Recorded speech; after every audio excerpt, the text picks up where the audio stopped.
Good morning, good afternoon, and good evening. Thanks for joining and welcome to this first session of the webinar series on open science from UNESCO recommendation to the reality in Asia and Pacific. It's a pleasure to have you all with us today.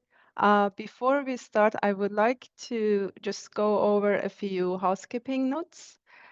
Please rename yourself with your full name and ideally with your affiliation, the name of the organization or your country. So when you share comments or inputs in the chat, we know where it's coming from. Please also keep your microphone kindly muted when you are not speaking. If you're giving the floor, then you can speak. Please use the chat box to share your questions and comments. And if you wish to take the floor to share anything specific during the discussions, please raise your hand with the raising hand button below the screen. And please note that this meeting will be recorded and the recording will be shared later. But in case you don't want any of your interventions to be included in the recording, please inform us and we can remove it. Thank you very much. So with this, I would like to ask Ms. Maki Hayashikawa, the Director of UNESCO Regional Office in Jakarta, to kindly open the session with her opening remarks. Great. Ms. Maki, Thank you very much, Mary. Yeah. Ms. Miho Kobayashi, Director for International Strategic Planning at MEXT and Deputy Secretary General for the Japanese National Commission for UNESCO. Distinguished speakers and UNESCO chairs, dear UNESCO Science family, dear participants joining us across Asia and the Pacific, a very warm greetings from UNESCO Regional Office in Jakarta. It is a great pleasure to welcome all of you to the first session of the regional webinar series on open science from the UNESCO recommendation to reality in Asia and the Pacific. At UNESCO, our mandate is to build peace in the minds of women and men through education, science, culture, and communication.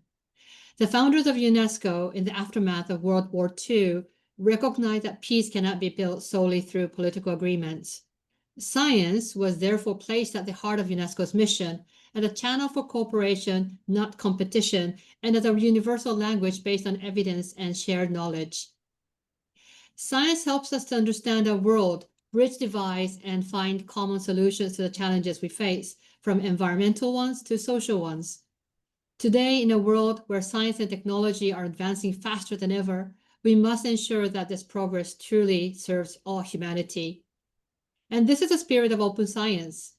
In 2021, all 194 UNESCO member states adopted the UNESCO recommendation on open science, the first international standard-setting instrument of its kind. It defines a shared vision of science that is open, collaborative, and inclusive, while recognizing that not all data or knowledge can or should be fully open. And it must always be as open as possible and as closed as necessary, for example, in cases involving national security concerns, protection of intellectual property rights, or sacred and secret indigenous knowledge.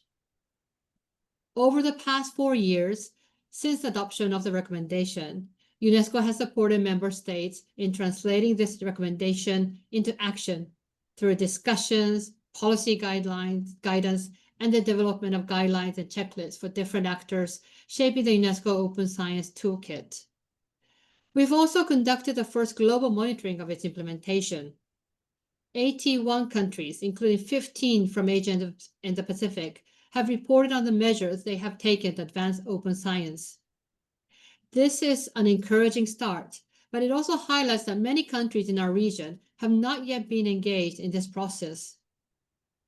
The initial results point to several shared challenges: limited awareness and common understanding of different aspects of open science beyond open access to scholarly publications, insufficient skills, infrastructure, and incentives for researchers to practice open science, and a need for stronger integration of open science principles in the policies and funding and evaluation frameworks that guide scientific research. It is within this context that UNESCO Regional Office in Jakarta, with the support of the government of Japan, is launching this regional project on capacity building for open science in Asia and the Pacific, advancing collaborative research for sustainable development. This monthly webinar formed the first phase of the project. The aim is to deepen understanding of what open science is and why it matters, facilitate dialogue among scientists, policymakers, funders, and other stakeholders of science, share national and institutional good practices, and strengthen an inclusive regional community of practice for open science. So I would like to express our deep appreciation to the government of Japan for its long-standing partnership and unwavering support to UNESCO science programs in the region over the past decades. Today, we are joined by participants from some 30 countries from the region, including many who are engaging in UNESCO's open science activities for the first time. This diversity of perspectives enriches our dialogue and reflects the essence of open science itself, collaboration across borders, disciplines, and sectors. So this opening session, Reclaiming Science as a Collective Benefit for Society, invites us to reflect on science as a public good, a shared endeavor that must serve both society and the scientific community. Through this series and the broader project, we hope to identify good practices and challenges specific to our region, strengthen regional cooperation, and amplify the voice of the Asia-Pacific science community in global discussions. I'm confident that our exchanges today and in the coming sessions will help us move closer to a truly inclusive and sustainable scientific ecosystem, one that leaves no one behind. So thank you once again for joining us. I wish you all an inspiring and fruitful discussion. Have a wonderful day. Thank you very much. Back to you, Ferry. Thank you very much, Maki.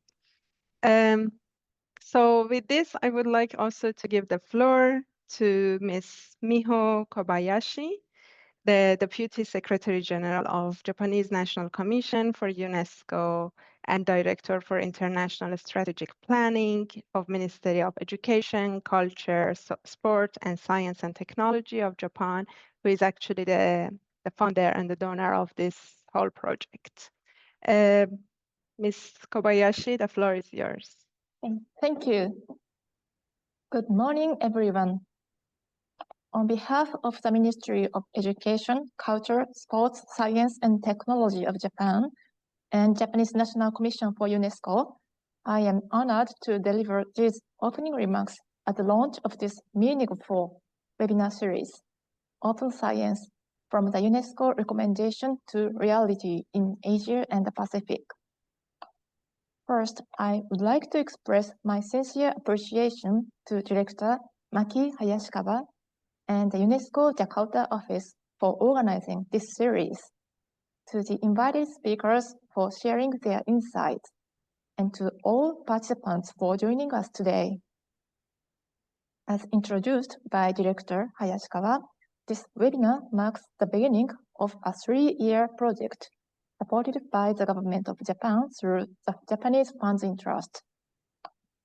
The project aims to strengthen open science capacity and promote collaborative research for sustainable development in the Asia-Pacific region. It is guided by the 2021 UNESCO recommendation on open science, which envisions science as an inclusive, transparent, and shared resource for society. To ensure that the benefits of science and technology are shared equally by all, cross-border collaboration and the open exchange of knowledge are essential. UNESCO's promotion of open science is a powerful expression of this vision. Our commitment is reflected both in Japan's national policies and in our support for international collaboration. Japan places great importance on the promotion of open science as part of its national strategies. We were also pleased to support the development of the UNESCO recommendation, including contributing a Japanese expert to serve on the Open Science Advisory Committee.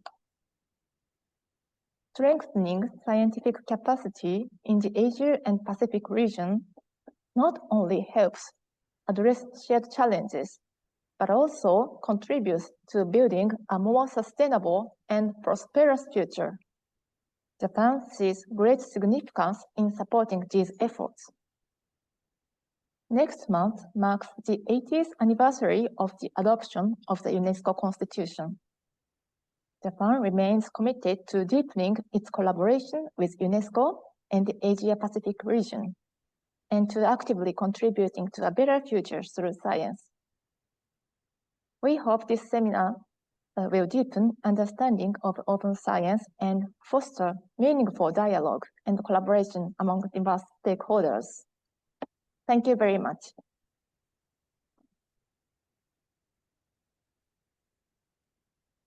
Thank you very much, Ms.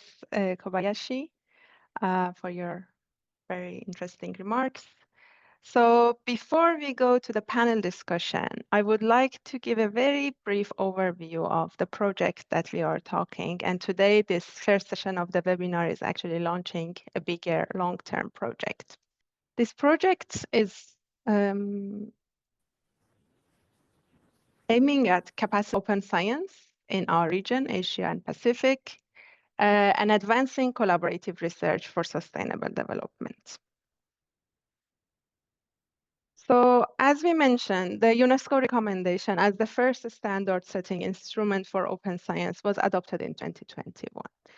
This recommendation is providing a globally agreed, inclusive definition of open science that was shaped during 2 years of consultation with stakeholders and experts from different regions of the world, from different disciplines and different groups of science stakeholders.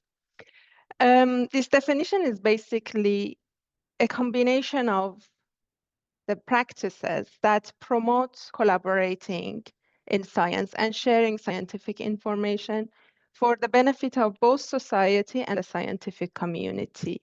The movements that also aim at opening the whole process of science, from the research to research communication and evaluation of research, to stakeholders beyond the traditional scientific community and engaging with different societal actors. It also aims at making the scientific knowledge in different languages accessible and reusable for everyone. It goes beyond the traditional way of looking at science, which is about which sometimes sees science as an output and results. And when it comes to open, it's mainly focusing on opening the outputs of science. As I said, it's really seeing science as a process. So this definition has different pillars, from open scientific knowledge at the output level, but also during the process, including protocols, methodologies, codes, tools that are used, open infrastructures, either physical or virtual, for conducting and sharing the results of science, open engagement with societal actors through participatory research, citizen science, also practices such as crowdfunding for specific research projects. And it's also looking at a dialogue with other knowledge systems, including the indigenous knowledge system. So this definition is also based on a series of values and principles. And today we look at some of these values also during the discussions, for example, diversity and inclusiveness in science, both in terms of participants and those who are interested to have access to the results of science, equity and fairness, seeing scientists as a collective benefit for the society, and quality and integrity. It also provides a set of actions for different levels, from international, national governments, institutions, and also individuals, to enable a fair and equitable operationalization of open science, which includes promoting common understanding of science, enabling a policy environment, fostering a culture of science by providing the incentives and requirements for that, investing in human capacity, and also promoting infrastructures for open science, innovative approaches for open science, practices that might not be given enough values, like, sharing even negative results of research, or different ways of participatory peer review of the results research, and also promoting international collaboration. So since the recommendation is adopted, UNESCO, as Maki-san mentioned, has been providing support mainly at the global level. And recently, we also conducted the first monitoring of this recommendation. Every UNESCO recommendation is monitored every 4 years. So governments are supposed to provide reports which says what actions they have taken at the national level to implement the recommendation. In this first exercise, we have received 81 reports. And one message that comes very strongly out of these reports is that there is still a lack of awareness about open science, even among the scientific community. And then for the scientific community, those who are aware of that, they miss the infrastructures, they miss the recognition of these practices. So those who do planning and policy making for open science, and those who fund science, also needs to be aware of open science, what it is and why it matters, and what are the requirements for that. So this message comes very strongly, and even before Asia-Pacific region, in every consultation, in every interaction we had with the stakeholders in this region, there were a few priorities emphasized by the people. One of them was basically this awareness and a common understanding, but also having platforms for collaboration at the international level. This made us think about how we can really strengthen open science in service of collaborative research in this region, a region that is sharing a lot of challenges, common challenges, and it's very diverse in terms of, development and STI systems, science systems. So collaboration is strongly needed and has a very high value in this region. And when we talk about collaboration, we are thinking about collaboration between scientists from different disciplines to look at problems from different perspectives with different knowledge and different methodology. We are also thinking about a collaboration between scientists between different countries, and we are also thinking about collaboration between scientists and other social actors, for example, the policymakers, citizens, local communities.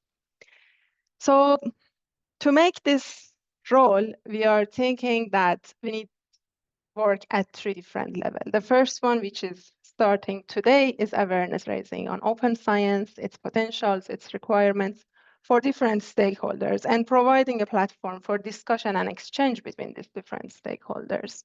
And then when we know what it is, the question is how to practice it. So we need to build capacity and provide the technical knowledge and skills. First, we start with the researchers if the researchers don't have these skills, then it stops. So we need to start capacity building for the researchers. And then how to make sure that this will come to reality after the capacity building, we need to really do it together. We need to help the researchers to work with different stakeholders and really design projects together and create more good examples. A lot of times people ask us, I want to do that. I know the principle. I agree with that. I know it helps me and my research, but I need some examples to understand how it's doable. So this is how we see that in one image. It might be missing some elements, and we would be very happy to hear your inputs about that. So that's how we put this project together, starting with a series of monthly webinars, making sure that we are covering all the topics that are mentioned in the UNESCO recommendation, what they are, what are the potentials, especially in our region, what are the good practices that already exist, and also identifying existing barriers, challenges, and needs in our region. And hopefully by exchange of this, if a country or a group of scientist is facing a problem, another group might have a solution for them to share. And then also we know like you are the current actors of or people interested in open science, and we hope to expand this community and strengthen it, especially by bringing more young researchers and young professionals to these discussions. After this complete awareness raising, which we expect to have like at least 10 sessions of webinars until mid next year, we will start putting a course for open science with different modules covering different practices, knowing that not every practice is relevant to every researcher. Different disciplines might have different needs. So this course will be presented in an online form, but also in some pilot universities as summer course or workshops. It will be also presented in person to the young researchers, students of masters and early PhD students. And then from the students who have this knowledge and skills, then for a selection of them, mixed from different countries of the region, we will have some regional boot camps to really have hands-on experiments, co-design, interact with societal actors, identify local problems, especially in the field of disaster risk reduction, which can be a very good platform for multidisciplinary and multi-stakeholder research. And hopefully with this, we can create some more good examples of open science with implementing whatever relevant open science practice is fitting that specific project throughout the whole project, from the co-design to the communication of the results to stakeholders. So this is a very general view of the project. This project will be implemented throughout the 3 years.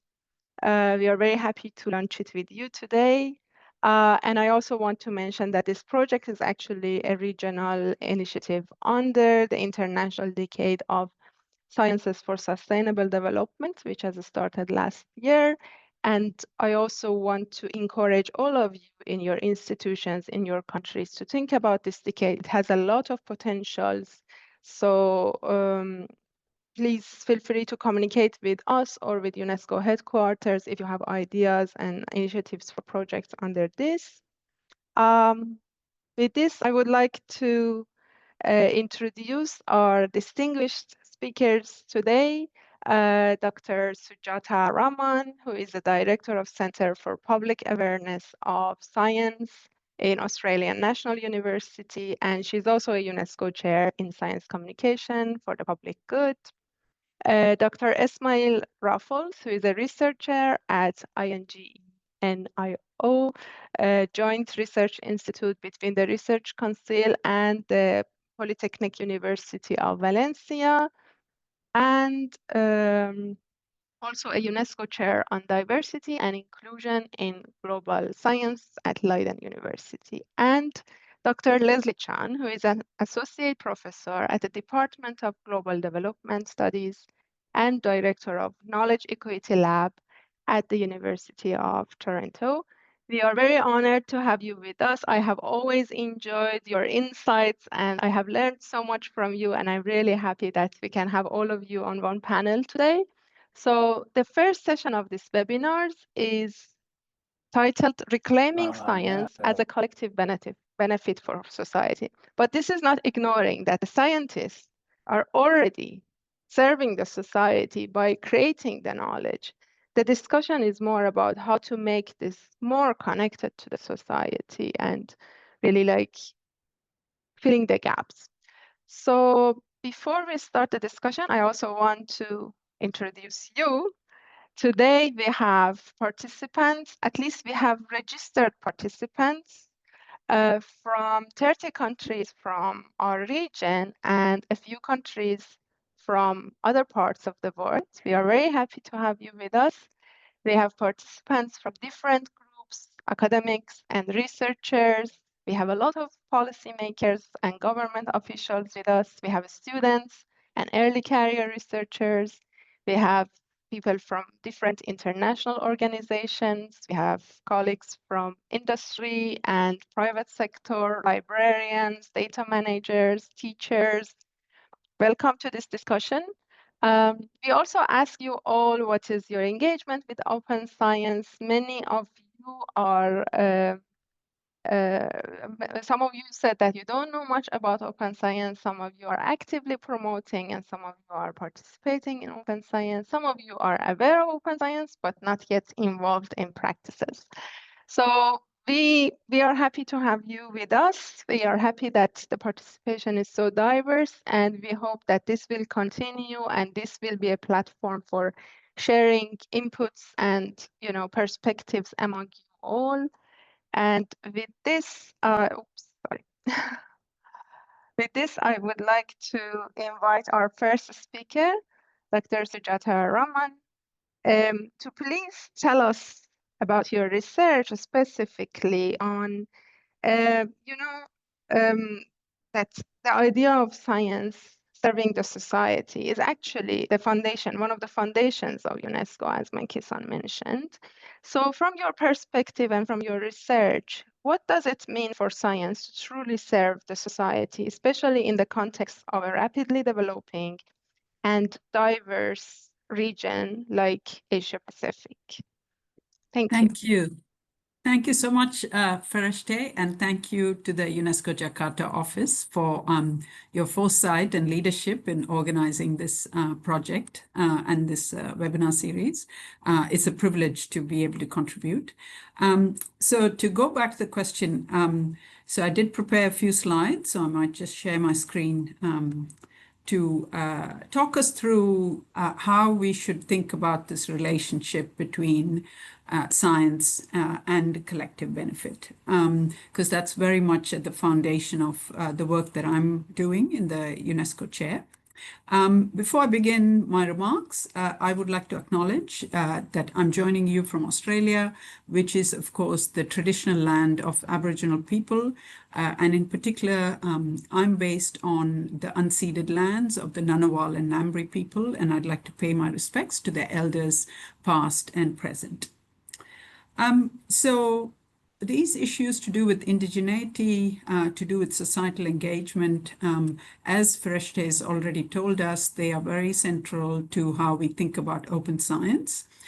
What I wanted to walk you through today is maybe one portion of that relationship, which is really kind of thinking through how we understand what does it take for science to actually serve the public good or the collective benefit.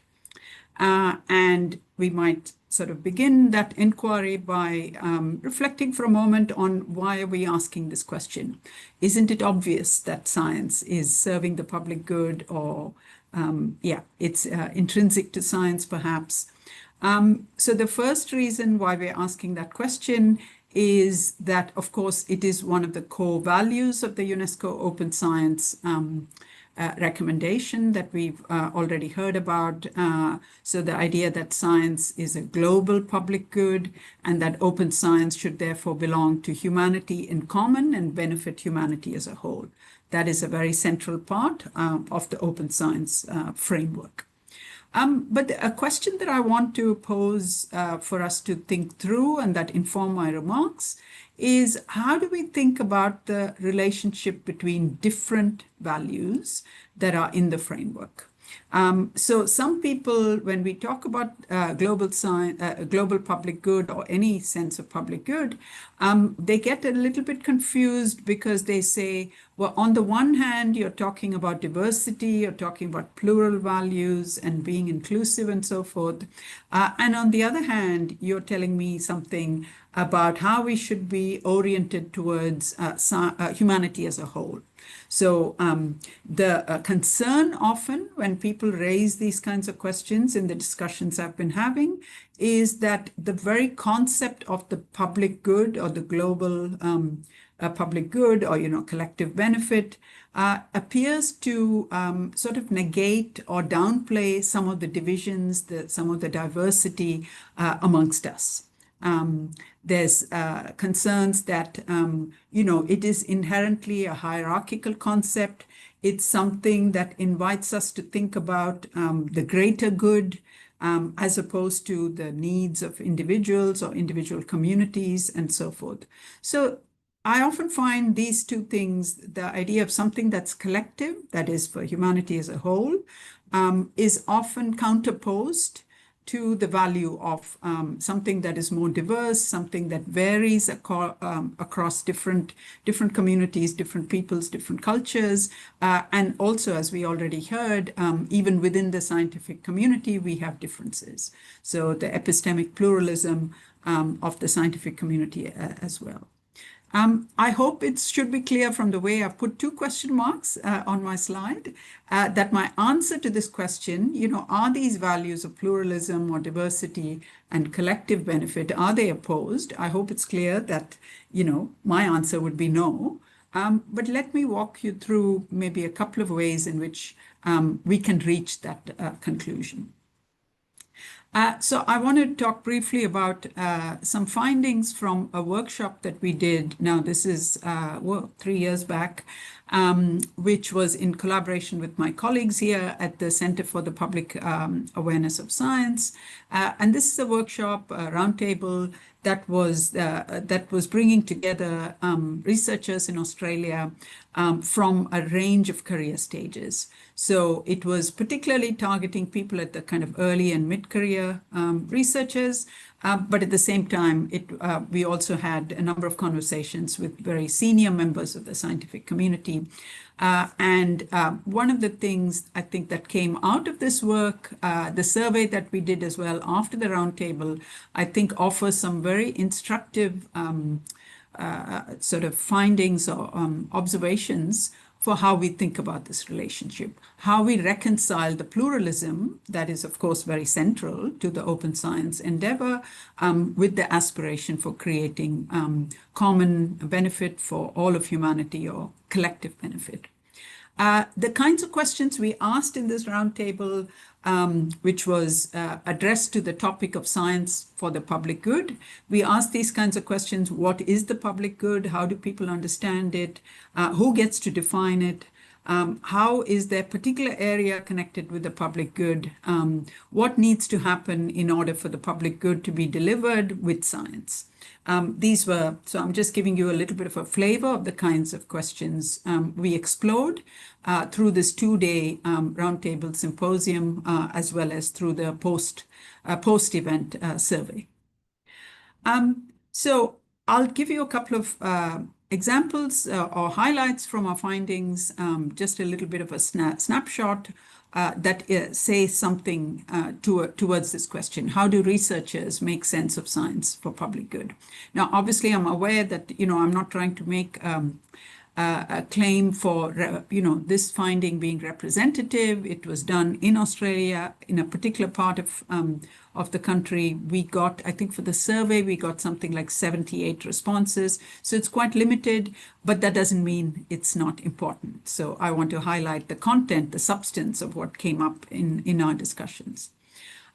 So in the survey, you found, or we found that researchers appeal to, some very common intuitions that we have. And it was really gratifying to see this when they said things like, science for the public good provides benefits for all, instead of just a few. It is science that is inclusive of different social groups. It is conducted with beneficiaries in mind.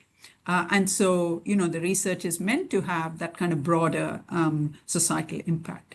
But I want to draw your attention to what I've highlighted there on the slide, which is that some people particularly highlighted that in order for science to benefit the public good, to benefit all of us, to have that kind of collective benefit, you need to pay particular attention to marginalized and disadvantaged groups.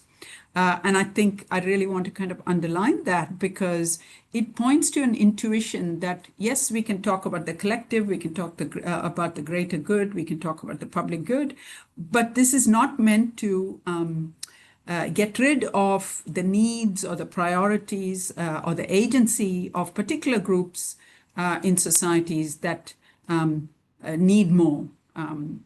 play maybe a bigger voice in this sort of context. So I really want to kind of underline that, because often people who are precisely concerned about the concerns about the issues to do with marginalized groups, with vulnerable groups, they will say, well, we don't want to hear talk about the public good because it seems to sort of, downplay their particular priorities.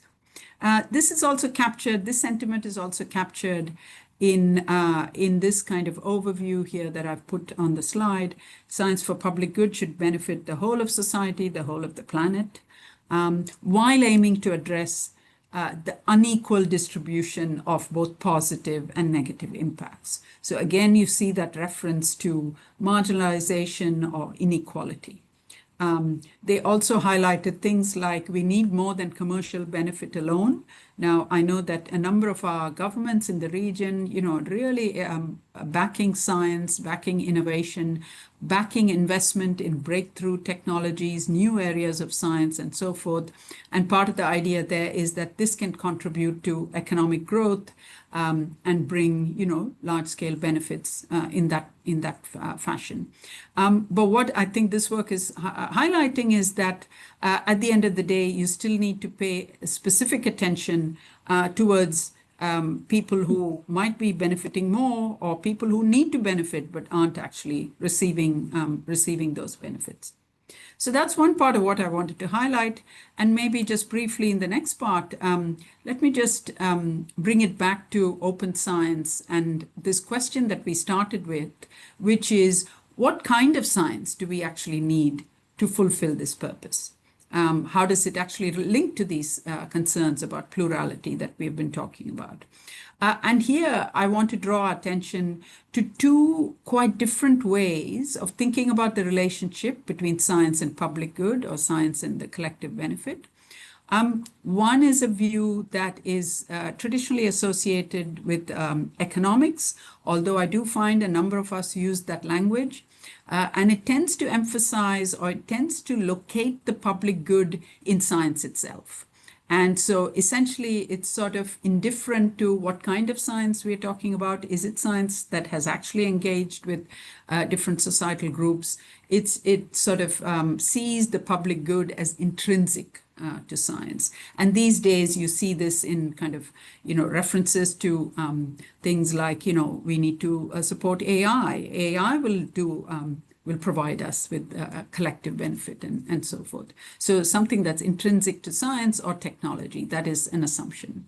But really in the open science framework, what we are trying to get across is a different, quite a different view of thinking about the relationship, which is centered on voice.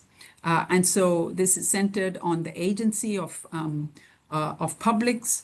It's about public priorities. It is about indigenous self-determination. And so it is a kind of relationship between science and public good that is socially constructed through the dialogue that is very much at the heart of the open science framework. And so we are moving, in a sense, in this open science picture from only talking about access to science to these kinds of questions like an ability to contribute to science and scientific agendas, but equally for the ability of science to be responsive to these societal inputs and to co-develop pathways for benefiting humanity in common. And I like to make reference to, actually, it comes from Buddhism, I believe, which is familiar to our region. It's this idea of beginner's mind. Really being curious, being open and curious to the kinds of pathways that we could develop if we approach this from a more kind of open perspective. And so just in the final few minutes of this part, I wonder if I can put this question for participants to share their ideas and their examples. So if you can put your answers in the chat, that would be great. So this is examples. Can we share examples of where science in the Asia Pacific, in our region, is actually doing this kind of work, engaging with societal actors, with communities, being responsive to society in order to deliver collective benefit? I'm sure many of you have great examples to share. And so we want to keep this interactive. So if you could put some examples in the chat, that would be fantastic. Thank you very much. So I might stop share at that point. Hopefully that question was clear and gives you enough for you to volunteer your ideas and your thoughts. So I think to explain these cases of good examples of how currently some scientific practices are serving the society may take some time. The question is in the chat, so please refer to that. Please type your answers. If you have some relevant links of such projects, please kindly share them with us. It will be very useful for us to continue this project. And if someone is more comfortable sharing, we have time. If you want to take the floor for 1 or 2 minutes, please raise your hands. Okay. We have a project. Oh, using drone imaging. And I'm not sure what is ML. Machine learning? Is it machine machine learning? learning, yes. Yeah. To monitor mangrove. Where is this project from? Oh, Indonesia. Oh yeah, very, very interesting. Yeah, Technology, any details you can people, share? and science and environment.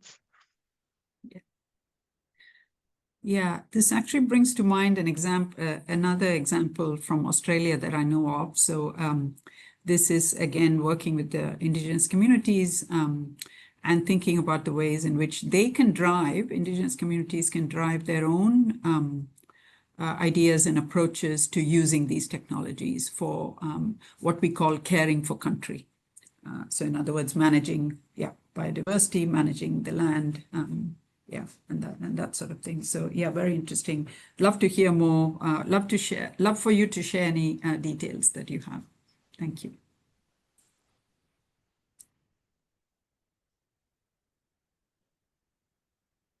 We have another project. Actually, this is a very interesting project we recently learned about in Indonesia from an organization, NGO, I think, called Kapu Kita.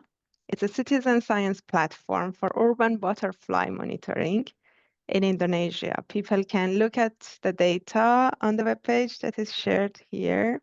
From Solomon Islands, we have a project in Honiara, Solomon Islands, for riverbank stabilization using NBS. And again, I don't recall what is NBS standing for, but there is a link.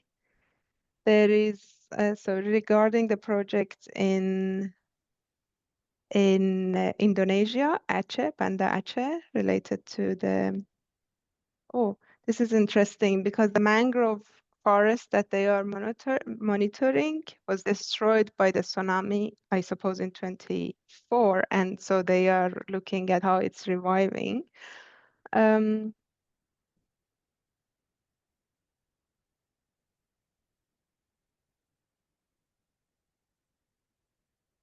Okay, so in another webinar in the region, it was shared last week that Alice McSherry of the Waheke, sorry if I'm wrong with the pronunciation, Waheke Marine Project, shared the project, and that project is aiming to protect and regenerate Waheke Island's marine environment through the use of action-based, that's Kai, maybe I don't read it, it will be embarrassing, but you have the answer in the chat.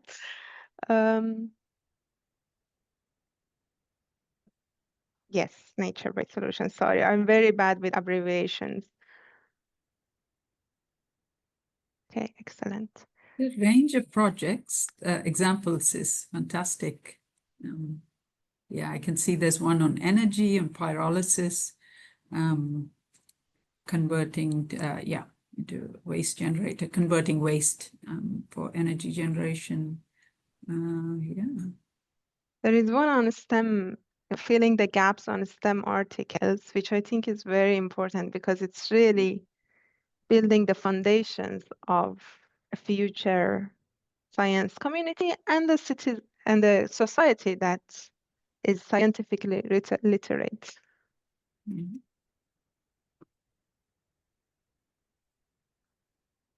This is very cool. We may contact some of you also to share with more elaboration in the next sessions or other activities that we have. Very Yeah, inspiring. this is wonderful. This is way more than, yeah, we didn't know what to expect. So yeah, thank you. Thank you so much And to please everyone. continue sharing. We collect this at the end of the session. Yeah, thank you. Thank you so much.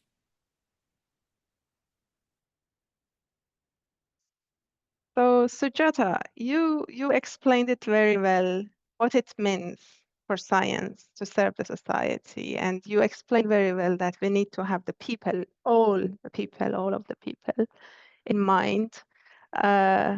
Bring them back, bring the marginalized people back to our mind. Some of us might not be, interacting, or, I mean, the name says everything. So we need to rethink all of these things in terms of having a people-centric scientific thinking. So could you also tell us, when it goes to policymakers, how this science can serve policymaking better? Yeah, so I think, yeah, thank you for that. So I think part of that is there's actually two sides to this coin, right?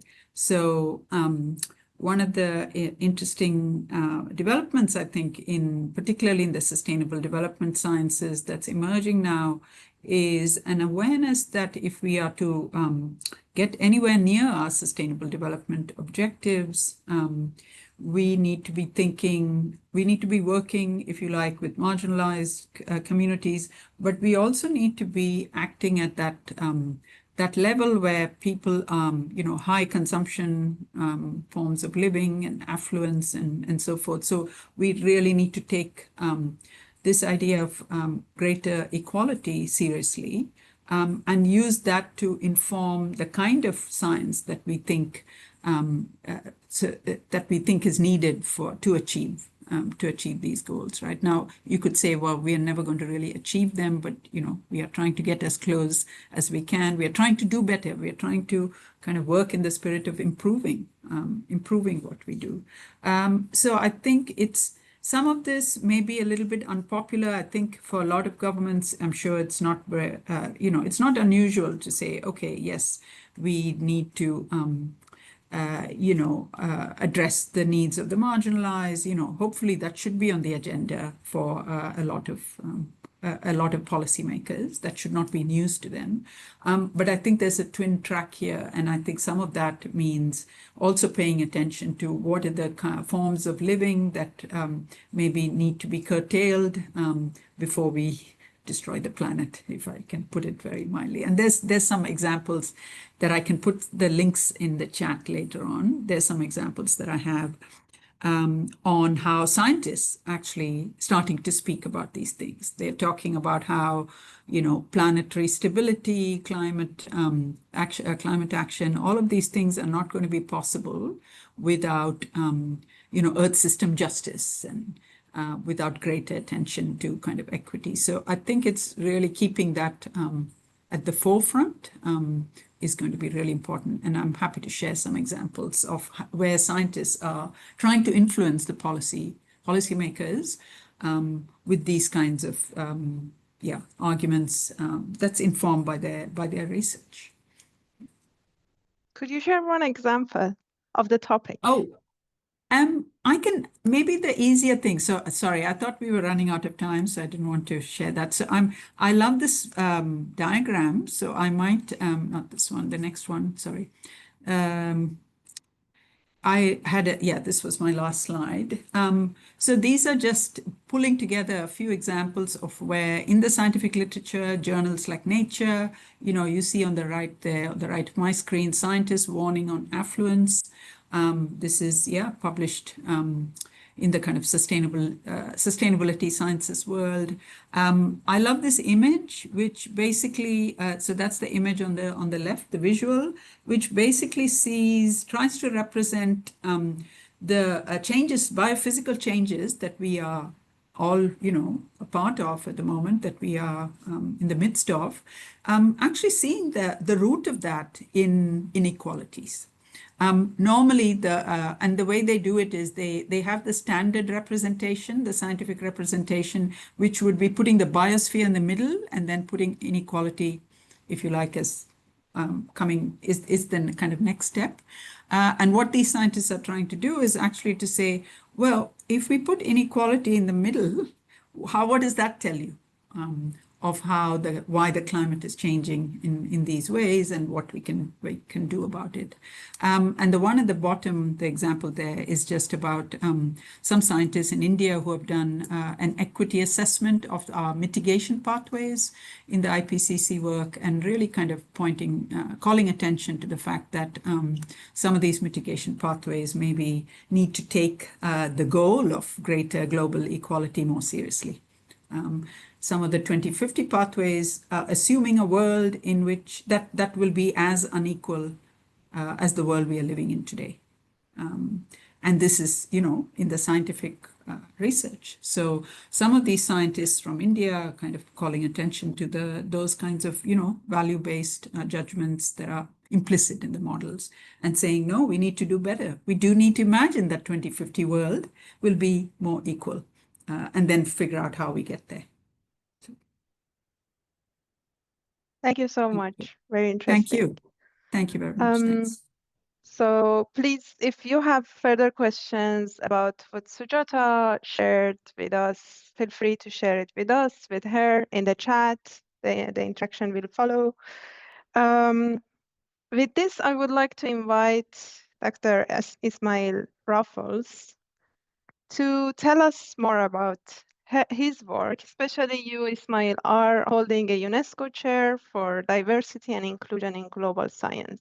We heard a bit in terms of people, what it means to have inclusion and diversity, but it would be great if you can dive a bit deeper into this and make it more diverse and inclusive, and why this is really needed for science to serve the society. Okay, well, thanks for the invitation. I'm sharing my screen. I hope it's working. Yeah? Yes. Okay, great. So really pleasure being here, an honor to be between Sujata and Leslie, who are two of my teachers on this area. And I'm going to explain a bit how we are thinking on diversity and inclusion in science, following from the right to science, which was actually included in the Universal Declarations of Human Rights. And I have to confess that I worked for more than 10 years in research on science policy, and I was not aware at all that there was such a thing as the right to science, which this emphasis on inclusion. So let me remind to us, all of us, that Article 27A of the Universal Declaration of Human Rights says that everyone has the right to freely participate in the cultural life of the community, to enjoy the arts, and to share in scientific advancement and its benefits. So I think we knew that culture is a right, that art is a right, but I wasn't aware until recently that also science is a right. And the way this is put is to share in scientific advancement, meaning to participate in the construction of science in a way or other within the capabilities and context of everyone, and to participate in the benefits. So this is an article that highlights that science is a public global good, and it calls on inclusion.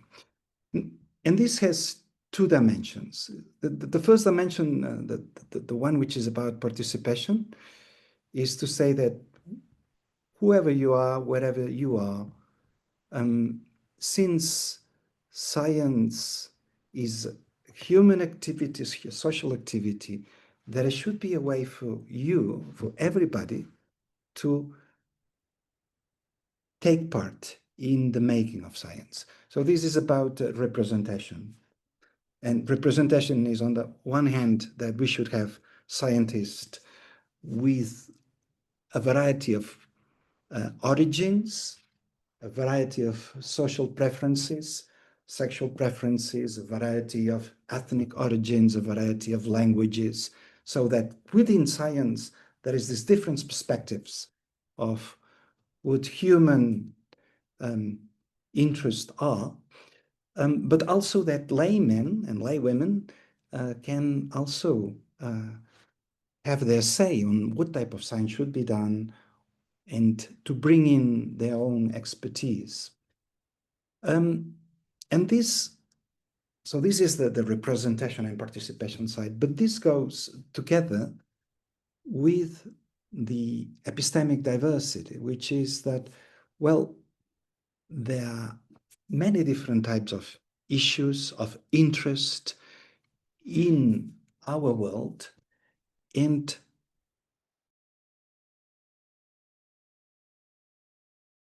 of this variety of interests, not just caring for the types of problems or the type of aspirations of a few populations, but to take part in the aspirations of all.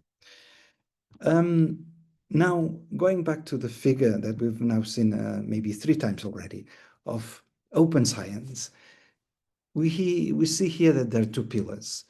And when we talk about open science to researchers, the main aspect that is highlighted is making knowledge accessible. And of course, this is very important, and we see that there is some progress on it. Another pillar is the open infrastructures, which would allow also researchers from different parts of the world to participate in science, for example, in high energy physics or astronomy from different places. And all this is important, making the outputs of the research accessible to everyone. But in terms of inclusion, and in terms of the diversity of knowledges, 2 other pillars are perhaps more important, and these relate to the open engagement pillar in yellow here, and to the blue pillar, which is dialogue with other knowledge systems. This is about making connections between the scientific institutions and the societies that in which these scientific institutions are based, so that scientific institutions can listen what are the interests, the problems of people, and can respond to these. And they can also learn from the knowledge that is in different knowledge systems, or maybe it's held by marginalized scholars. And you think that marginalized scholars might be nurses or teachers, which are not highly held in the hierarchy of scientific knowledge, but may have valuable insights. Now, when thinking again in open science, what comes most often is the notion of access. And I think I would like to highlight here that one of the problems that we have is that some of the initiatives in making science more accessible, as in making publications more accessible, have not been successful in terms of inclusion, at least in one respect. So in the left-hand side, you can see that the number of publications that are openly accessible has increased.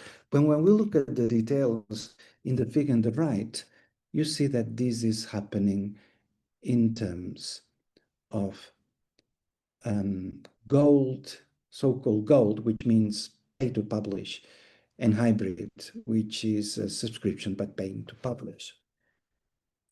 So what this example is telling us is that access alone will not necessarily lead to inclusion, right? In this case, since we see that more access for readers is actually meaning that being able to publish is now being restricted by the high cost of publishing in gold or in hybrid.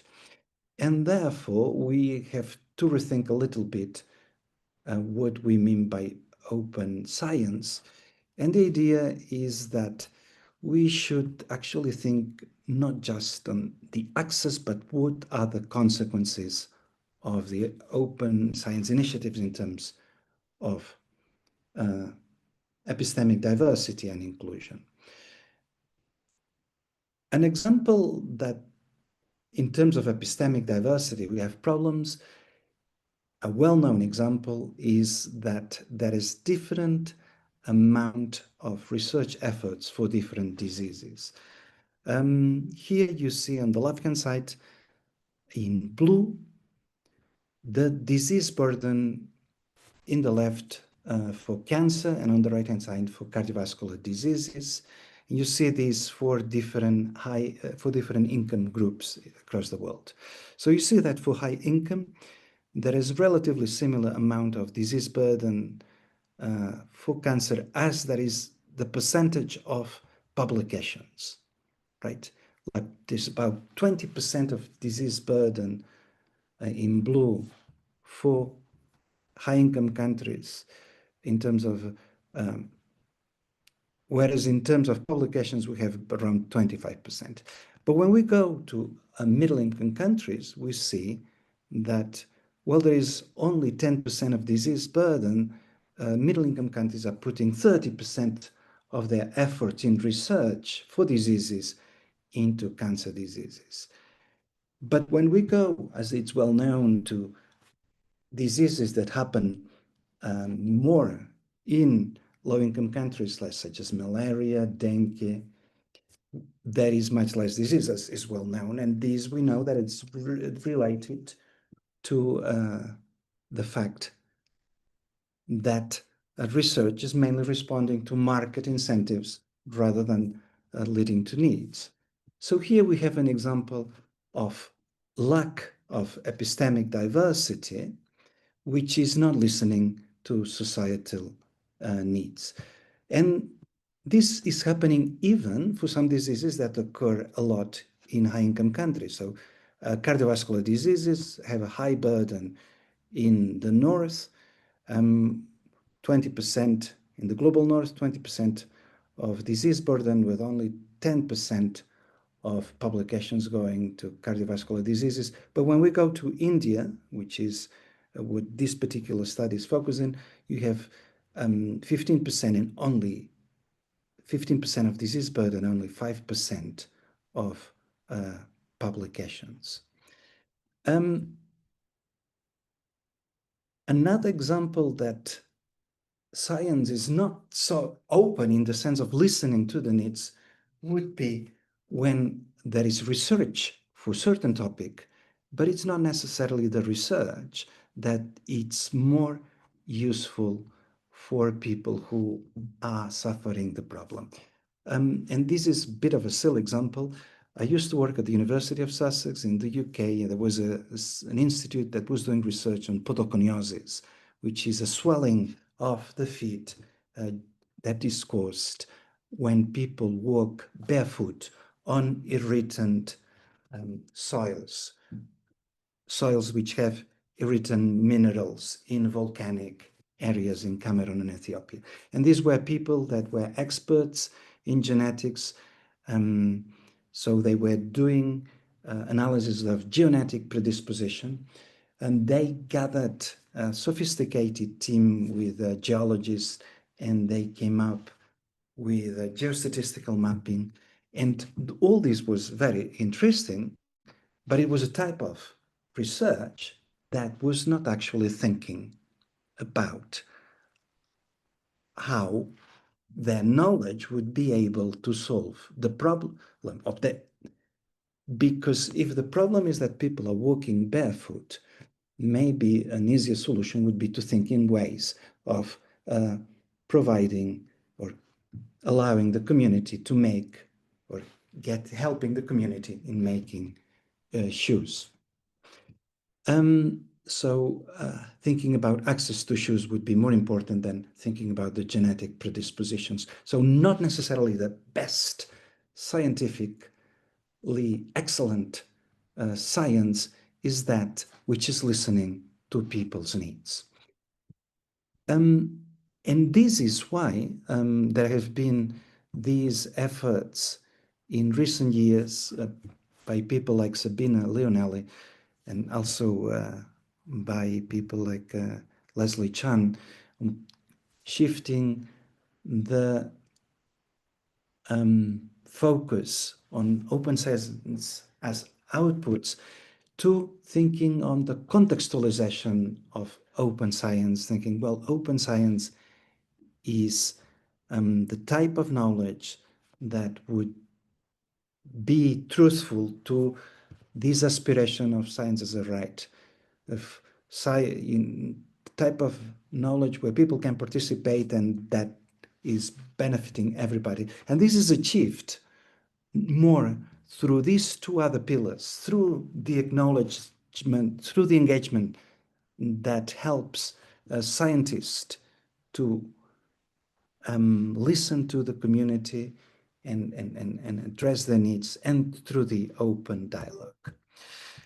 Now, the question that I have for the participants is what challenges within the research system make it difficult to integrate the principles such as inclusion, diversity, and collaborations?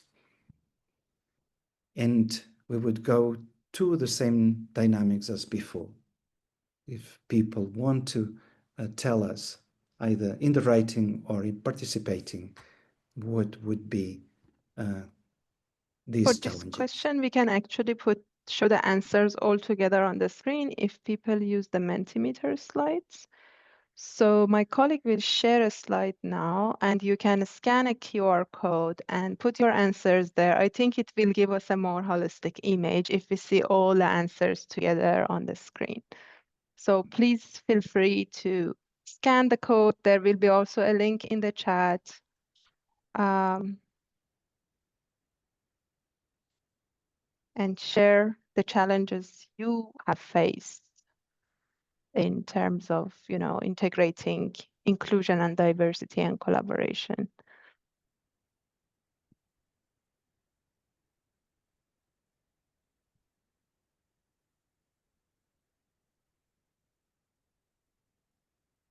While we get the answers, Ismael, thank you so much for this overview. And we are really thankful that you are already digesting the recommendation for our audience. We will go to each of these topics separately. We will go to, a dialogue with really having a dialogue in these webinars with the indigenous knowledge holders. We will have, we will engage with societal actors that are contributing in science through citizen science and other practices. And we will definitely include this in the training course. But what was also very, very important to see in your presentation is that there is a need, mixing this social and human science approach and knowledge with different disciplines is really key if we really want to serve the society. And I think the more we have local research to understand the context and the need, it will accelerate the connection of research with the societies. The case was sad and funny at the same time, that the researchers who have a different context and different resources and different daily issues may provide a solution that is not relevant to that society at all. So if the research was happening by the people of that society themselves, probably the solution would be different. Okay, lots of good answers are coming in. Ismael, I would suggest you pick what you like and provide solutions for them. Well, I don't think I'll be able to provide No, I know. I'm solutions, challenging you. but I saw that languages are a problem. I saw that bad governance, a lack of funding, coordination with collaborators, need to dismantle colonial structures, ego of the researchers.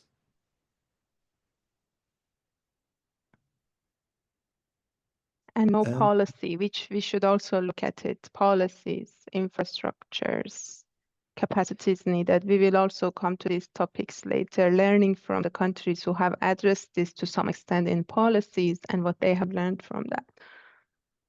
Culture of conservatism, the change of focus, the notion of excellence will need to be redefined. Excellent. Scientific biases. And the time that the scientists need to spend for this, and it's never acknowledged beside all the other things they need to do.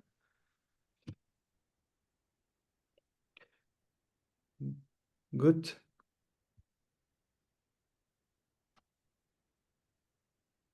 Okay, we keep this slide open, so we stop sharing, but the question will be open for your additional answers. And again, we will collect them and hopefully we will discuss some of them in the next sessions.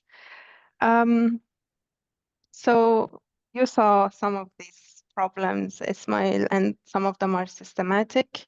What solutions can be created or they exist in the system of science and research to address these problems? Good. So let's see, am I sharing now? Am I sharing again? Yes. Good. So what I will claim is I saw a number of really interesting points, languages, transdisciplinary research, no time, the focus on excellence. And I'll make the proposal that one of the key obstacles, one of the key intermediate obstacles to many of these obstacles or challenges that were highlighted is happening through research assessment. So the fact that there is no time, the fact that it is difficult to publish transdisciplinary research, that it's more attuned to societal needs, that there is less research in local languages is related to the way in the last 20, 30 years, research assessment has become increasingly focused on publishing on high impact journals, generally, well, no, always in English and based in the global north, basically in London, the Netherlands, or the US most of the times. So, and the idea is that if we manage to shift research assessment from a narrow view of scientific impact, which is focused on citations, to a broader, inclusive view of scientific contribution that takes into account a variety of dimensions, we would make progress towards open science. That research assessment has become a bottleneck for many obstacles, for many of the challenges. And the good news is that for the last, let's say, 15 years, there has been increasing awareness that research assessment was a problem for open science. And in the last 5 years, there has been the beginning of institutional action.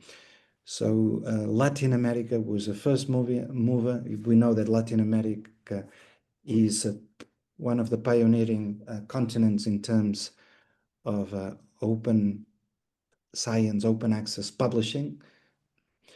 And the Latin American Society for the Social Sciences, CLACSO, set up the Latin American Forum for a Scientific Evaluation, which is pushing forward an agenda for making research evaluation more pluralistic, more attuned to societal needs. And at the European level, And in 2022, there was a Coalition for Advancing Research Assessment that was launched with the support of the European Commission, and which has been signed by about 800 institutions at the moment. I know that there are also some steps towards research assessment reform in Japan, in China. There are discussions in India about university rankings.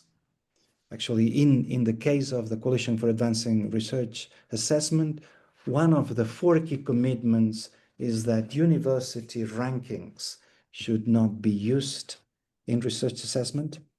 And the reforms towards this new research assessment highlight the importance of qualitative elements in evaluation, which would allow a contextualization that takes into account whether science is contributing to this, is making a social contribution, and recognizing the diversity of contributions.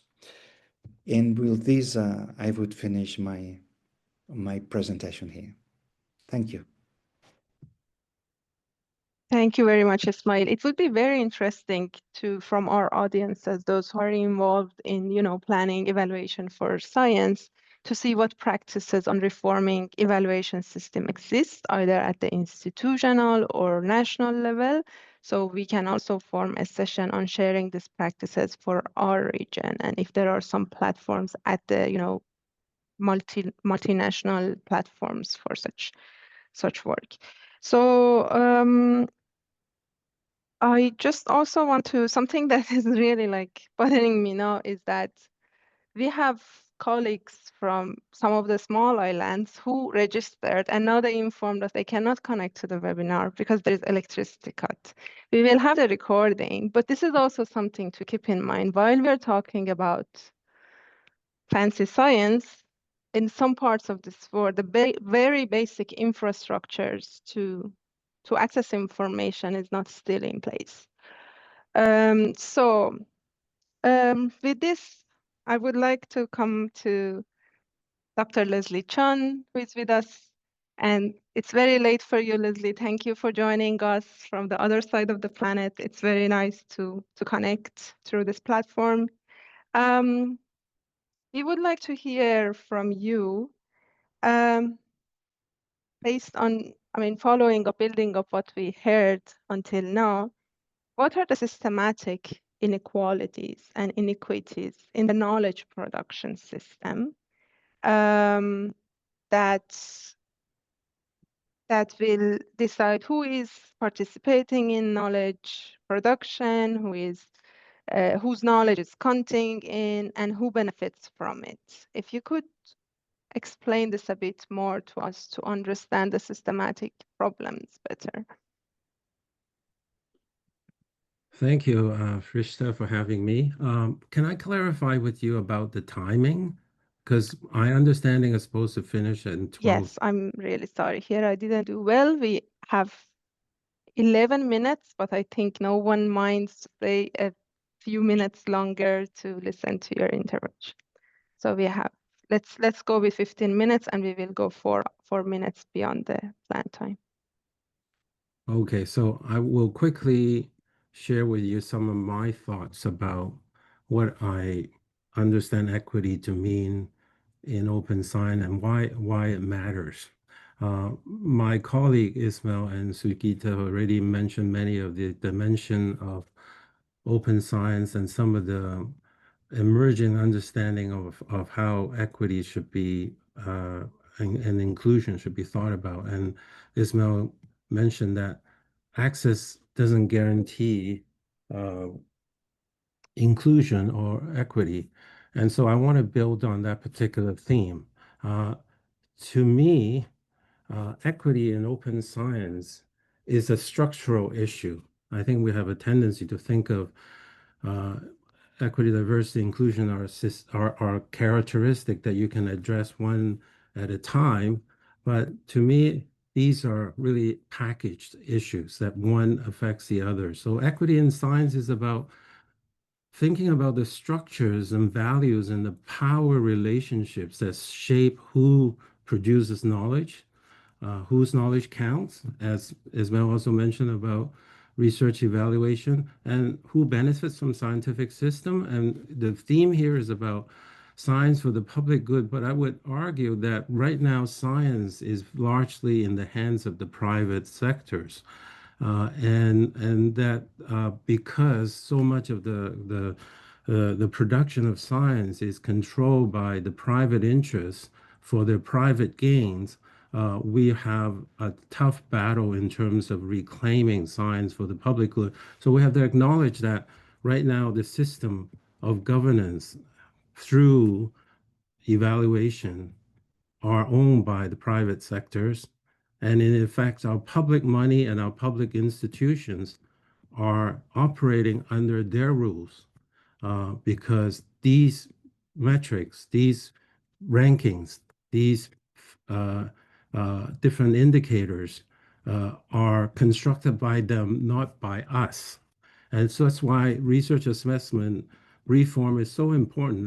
I always urge funders they should act collectively to reclaim these instruments of measuring, because these measurements, they do not simply measure the outcomes, they actually actively shape scientific behaviors and scientific research topic. And so these are not trivial, these metrics, even if we reject them for methodological ground, we have to further reject them on these structural ground, that these are in fact powerful a system of governance that are now mostly out of our hands.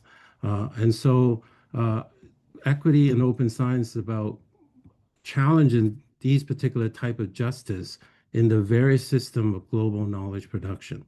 Now, my work have always been centered on the notion of epistemic justice. Ismael talked about epistemic diversity and other related issue. Now, epistemic justice really encompasses several forms of injustice. One is generally referred to as testimonial injustice, which is when someone is disbelieved because of their identity or because of their geographic location. Okay, keep that in mind because I have a story to tell in 1 minute. And the other one is referred to as hermeneutical injustice. This is when there is a lack of shared language of framework to make one's experience understandable within the dominant framework of science. So if you have an idea that cannot be easily translated in the other dominant framework, your ideas is just dismissed as a form, and this manifests as a form of hermeneutic injustice. So the first story I want to share is my colleague, Dr. James Tuwini. He's a doctor that teaches at Makerere University in Uganda. And in 2001, he started a journal called African Health Sciences. And the backstory was that when he was 10 years earlier, he was working as a young researcher in Zimbabwe as a clinical researcher. And he collected a bunch of clinical data on sleeping sickness. And he wanted to publish the paper. So he sent off the paper to a journal based in the UK from Zimbabwe. The paper came back rejected with very little explanation. And so he kept that paper. It was a good paper. And a few months later, he had a job working with Oxfam, and he happened to be then moved to Oxford in a place with a little fancy name in a borough in Oxford. So he decided to send the same paper back to the same journals, but this time with a different address, with a fancy stamp from Oxfam and the address from Oxford. And this time the same paper was accepted. He was not happy that it was accepted. In fact, it infuriated him that this time it was accepted because of the location of where he was. And And so from there, he then, of course, reflect on the lack of medical knowledge of many of the diseases. Where Ismael also mentioned that many of these neglected diseases, so-called neglected because there are no market incentive to study them. And so many diseases continue to plague many people in Africa, including malaria, still killing tens of thousands of people. And so he started the journal with the understanding that he needs to have, number one, train the next generation of researchers, but have an outlet for research to be shared and published as openly as possible. Now, this is before open access, the term was actually formalized. We were calling it free open research, or free access research at the time. And his journal has been running since then. You can Google it. It's called African Health Sciences. The other story I want to share with you is Dr. Mary Abakusta Onyango. She's an agricultural researcher based in Kenya. And for many years, for over 30 years, Professor Onyango studied African indigenous vegetables. These are vegetables that now actually some of them are quite popular. These like nightshade and pumpkin leaves and potato vines and all these kind of things are actually, many of them are popular when Professor Onyango was as a kid, and the grandparents lived on these vegetables as a common crop. They're highly drought resistant. They're highly nutritious, but they fell out of favor as more Western vegetables were being imported and grown in Kenya and other East African countries. But Professor Onyango continued to do research on these indigenous vegetables, knowing their nutritional values and their environmental benefit. And so she persisted in publishing some of her work in local open access journals. Because when she tried to publish one of those articles with, again, a European-based journal, her paper was rejected because the peer reviewer said that what she was studying are not vegetable, but weeds. And so their journal would not consider her work for publication. Now, this is an example of what I refer to as the hermeneutic injustice, where the dominant framework simply rejects an idea because they don't understand or they have no conception that the universe of possibilities are much larger than that of the European framework of what is a vegetable. And so these two stories stuck with me for many years. I worked with these two colleagues and their open access journals, but they reminded me that open access, open science are driven by passionate people like themselves. They are the individuals that make the changes. And now it is good, after all these years, I see government agencies, I see multilateral organizations like UNESCO taking a stand and taking strong support for open science. But I would argue that we need to support these grassroots initiative individuals, not the big institutions. They're already loaded with money.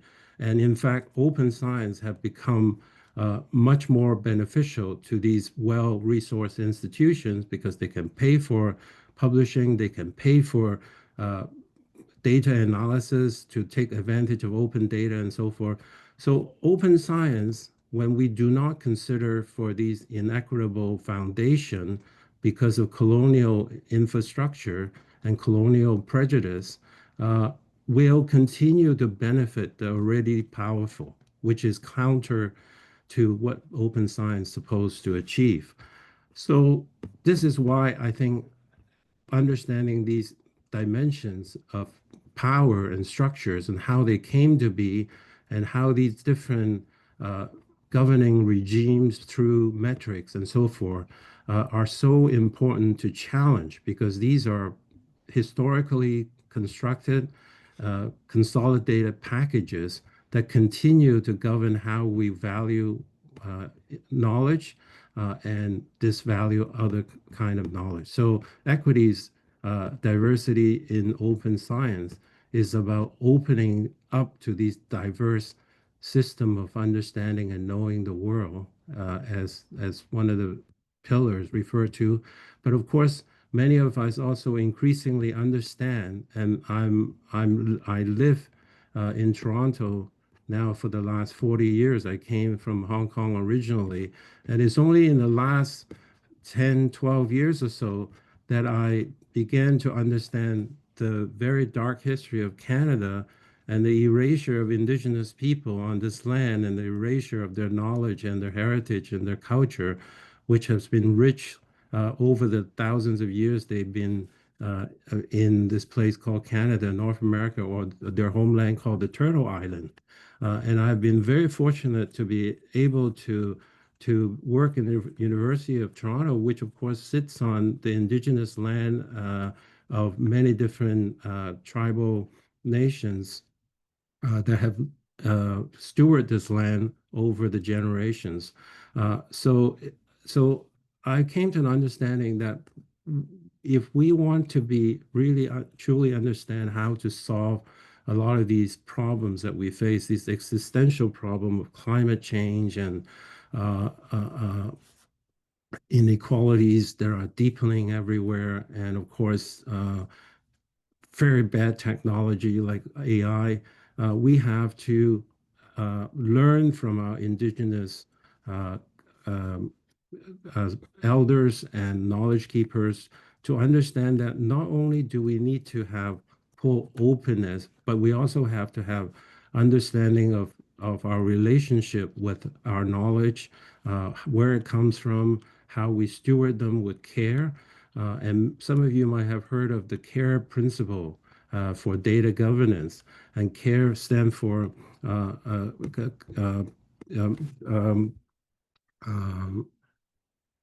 somehow it just escaped my mind. Acronym for CARE, you can look it up, but it stands for Authority to Control, Responsibility, and Ethics. And CARE is a reminder that when we look at indigenous knowledge, indigenous data, we need to acknowledge its origin and who steward them, and how we have to use them, or with permission and with respect. And I think this should be the case not just for indigenous data, but for all kinds of knowledge and data from all kinds of communities. So the CARE principle, unlike the FAIR principle, which is all about access and easy usage, really are very different ideological foundation. One, the FAIR is really about extraction. CARE is really about relational governance and justice and respect for our knowledge system. So I've been struggling with these ideas and how we can rethink one of the most important areas to move forward. We talk about journals, we talk about data, we talk about sort of part of the pillars of the open science. The first pillar, which is most focused on, and of course the second one, infrastructure, is equally now getting a lot of attention. But to me, those four so-called four pillars are highly interconnected. You cannot talk about one without the other. In fact, infrastructures to me is the enabler or the disabler, if you will, of the kind of flourishing that we hope to see in terms of knowledge diversity. Infrastructures are often designed to exclude, and all the commercial infrastructure that we see with the way they design to extract and to isolate, to commodify, really are designed for a specific market system in mind. They're not designed for human flourishings and relationship building. So my focus these days is thinking about what regenerative infrastructures look like. How do we learn from indigenous knowledge, governance, and relationality, and respect for nature of humans and non-humans to build these relationships and reciprocity into our exchange system of knowledge, and to acknowledge the diversity of effective labor, the cultural reproductive labor that are so essentials for making these infrastructure possible. The work that Professor Dr. Tuwini that I share with you, that Mario Youngos that I share with you, they have put in immense amount of effective labors, as are many of people who take care of these open infrastructures. So their work needs to be acknowledged, but they're often underappreciated. So for research, assessment, reform, the other big push I'm making is that we need to expand the kind of recognition to the knowledge maintainer, the steward who take care of these memory system, and they are the one that enable continuity to take place. And so we need to honor these kind of system to rethink how we think about generative and truly equitable system of knowledge production. Yes. I went over time already, so I'm going to stop here. Thank you so much. You almost kept your time. I ran over time. So thank you so much, Leslie. I really hope that we can have you again with us to continue this very interesting discussion, and hopefully with also indigenous knowledge holders. So while we close, I would like to also ask my colleagues to share the link to a second question for Mentimeter. And we would really appreciate if you share with us examples of inequity and inequality that you and your community, either in your country or in your discipline, you are facing. This will be very useful for us. So please scan the QR code or use the link and share your answers with us. Leslie, I think we will discussion more about how to address this in the next future sessions. It's always so much fun to listen to you, and I think it's a privilege for us, the society, to have scientists in scientific institutes to think about these issues, emerging issues for the society. I would just like to close by inviting you to the next session of the, I think I need to, okay. I would like to invite you to join us in almost a month from now, 27 November. We are still waiting for confirmation from some of our speakers. So, but tentatively, we plan to have these webinars every last Thursday of the month. Not in December, it will be a bit too late, but in November, and then after that in January. So please scan the QR code. It's the same page you had for this webinar. You can bookmark it, and we keep updating the information about the next ones. As you mentioned, as our speakers mentioned, the science doesn't even, sometimes it's not even led, and it's not benefiting the way it's done, the scientific community itself. So in the next session, we are discussing how we should open science for the sake of science and scientists. As I mentioned, this is a long journey we will have together. So please stay in touch. Please share what you need to know more about open science, what you can contribute with your expertise, share your good examples with us. And once a while, once midterm, like after half of the sessions, we will send a survey to you to evaluate us, to tell us how useful these sessions have been for you and how to improve them. And once at the end of these webinars. And so please keep in touch. Let's open science in our region together. Thank you so much, our distinguished speakers. It was very interesting to listen to your thoughts, and hopefully we will have you again with us in the next session. And I want to also thank my colleague Fitri and Kasumi, who have supported organization of these sessions very much. And again, thanks to the JFIT fund that is supporting this project. See you next month. Bye.